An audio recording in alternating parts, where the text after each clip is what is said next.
बिस्मिल्लाहिर्रहमानिर्रहीम। पॉलीमर का हमारा दूसरा ऑनलाइन लेक्चर है, जिसमें आज हमने टाइप्स ऑफ पॉलीमर्स डिस्कस करने। सबसे पहली जो पॉलीमर्स की टाइप्स हम डिस्कस कर रहे हैं वो इस बेस पर है कि एक पॉलीमर में कितनी टाइप्स के मोनोमर्स पाए जाते हैं। तादाद मैं नहीं कह रहा मोनोमर्स की कितनी है, वो डिग्री ऑफ पॉलीमराइजेशन बन जाएगी कि किसी पॉलीमर में मोनोमर्स की तादाद बताएं तो आप डिग्री ऑफ पॉलीमराइजेशन बता रहे हैं। हम इस बेस पे कैटेगरीज बना रहे हैं कि कितनी तरह के मोनोमर्स पाए जाते हैं, उनकी टाइप्स कितनी हैं मोनोमर्स की।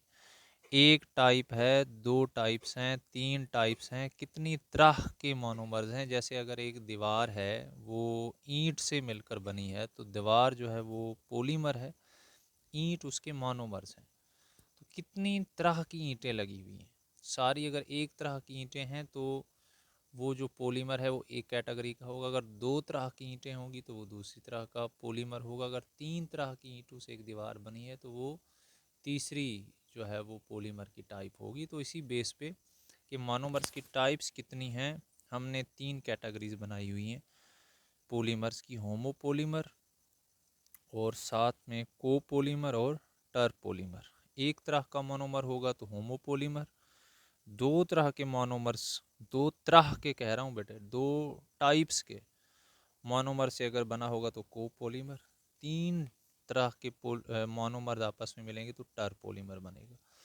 तो होमोपॉलीमर की एग्जांपल है पॉलीविनाइल एसीटेट, जो कि ये विनाइल एसीटेट ग्रुप के बार बार रिपीट होने से बनता है। ये CH2 ईथीन ग्रुप है। ईथीन में से अगर एक हाइड्रोजन माइनस हो जाए तो विनाइल ग्रुप बन जाता है। तो ये विनाइल है और इसके साथ ये एसीटेट ग्रुप अटैच है, तो विनाइल एसीटेट। अब अगर इसी तरह के यूनिट्स बार बार रिपीट हों तो एक पॉलीमर बन जाएगा जिसे हम कहेंगे पॉलीविनाइल एसीटेट।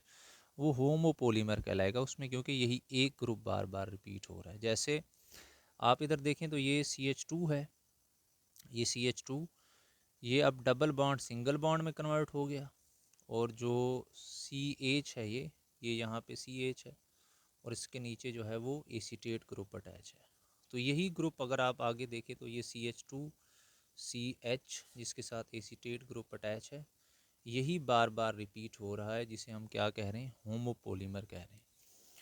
तो ये जो पॉलीविनाइल एसीटेट बना आपके सामने, तो इसमें देखें वही विनाइल एसीटेट के ग्रुप हैं। ये एक विनाइल एसीटेट का ग्रुप है, इसी तरह से सेंटर में एक विनाइल एसीटेट का ग्रुप है ये, और ये तीसरा विनाइल एसीटेट का ग्रुप है। तो तीन तरह के विनाइल एसीटेट मैंने आपको जोड़ के दिखाएं और आगे मैंने इसको कंटिन्यू कर दिया कि ये अभी आगे बॉन्ड्स बन रहे हैं। तो क्योंकि तीन से तो पॉलीमर नहीं बनता, 10,000 मोनोमर्स मिलेंगे तो फिर ही पॉलीमर कहलाएगा ये।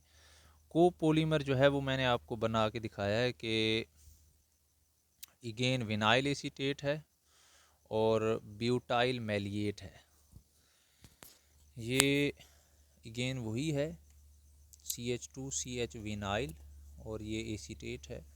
और ये CH डबल बॉन्ड CH, नीचे C डबल बॉन्ड O और आगे ब्यूटाइल ग्रुप अटैच है। ब्यूटाइल ग्रुप क्या है कि जिसमें ब्यूटेन है उसमें से एक हाइड्रोजन माइनस हो जाए तो ब्यूटाइल, C4H10 ब्यूटेन है, C4H9 ब्यूटाइल ग्रुप यहाँ पे भी अटैच है, यहाँ पे भी अटैच है। अब ये डबल बॉन्ड इसका भी ब्रेक हो जाएगा, इसका भी ब्रेक हो जाएगा। एक बॉन्ड इस कार्बन का कम है और एक बॉन्ड इस कार्बन का, तो ये आपस में मिल जाएंगे। इस तरह से पॉलीमर बनता जाएगा, ये डबल बॉन्ड ख़त्म होते जाएंगे और यहाँ पे एक नया बॉन्ड बनता जाएगा। तो आप देखें यही हुआ है यहाँ पे, ये कोपॉलीमर है जो कि दो तरह के मोनोमर्स के रिपीट होने से बना है। अब जो टरपॉलीमर है वो तीन तरह के मोनोमर्स के मिलने से बनेगा, combination of butyl acrylate, methyl acrylate and acrylic acid. अब ये आपके ज़िम्मे है कि आप इसका पॉलीमर बनाएंगे। ये इसलिए मैंने लिख दिया कि मेक अ पॉलीमर, आप पॉलीमर बनाइए इसका।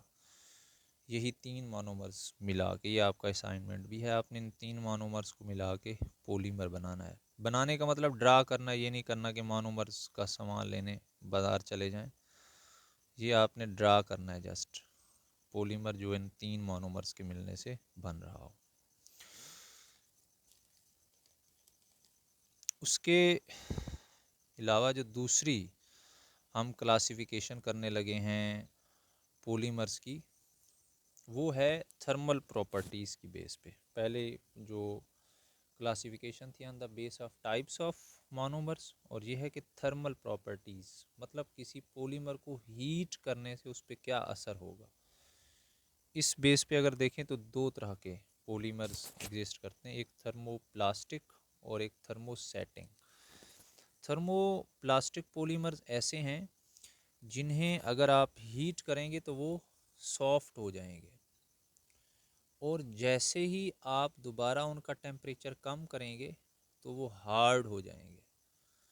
हीट करने से सॉफ्ट और टेम्परेचर कम करने से, ठंडा करने से हार्ड होते हैं। और सारे प्लास्टिक जितने आप पॉलीमर प्लास्टिक जितने भी आपके पास आपने देखे हैं इर्द गिर्द, वो सारे इस तरह के हैं, अगर आप उन्हें हीट करेंगे तो सॉफ्ट होंगे और थोड़ी देर बाद देखेंगे वो ठंडे होंगे तो दोबारा हार्ड हो जाएंगे, लेकिन फिर उनकी प्रॉपर्टीज़ चेंज हो जाती हैं। यही मैंने लिखा है, यानी कि डेफिनेशन भी है कि polymer that softened when heated, heat करोगे तो सॉफ्ट हो जाएंगे, लेकिन दोबारा जब उन्हें आप ठंडा करेंगे तो वो दोबारा हार्ड हो जाएंगे, और उस दौरान उनकी प्रॉपर्टीज़ भी बदल जाती हैं। एग्जाम्पल पीवीसी पाइप्स, प्लास्टिक सारे थर्मोप्लास्टिक हैं जो ये प्रॉपर्टीज़ शो करते हैं जो ऊपर हमने लिखी हैं। थर्मोसेटिंग जो पॉलीमर है वो इस तरह का पॉलीमर है कि जिसको अगर आप हार्ड करेंगे तो वो, जिसे हीट करेंगे तो वो और हार्ड हो जाएगा, और उसे आप फिर सॉफ्ट नहीं कर सकते। एक दफ़ा हीट किया तो पहले से जितना हार्ड था उससे भी ज़्यादा हार्ड हो जाएगा, और हीट करोगे तो उससे भी ज़्यादा हार्ड हो जाएगा, और हीट करेंगे तो आखिर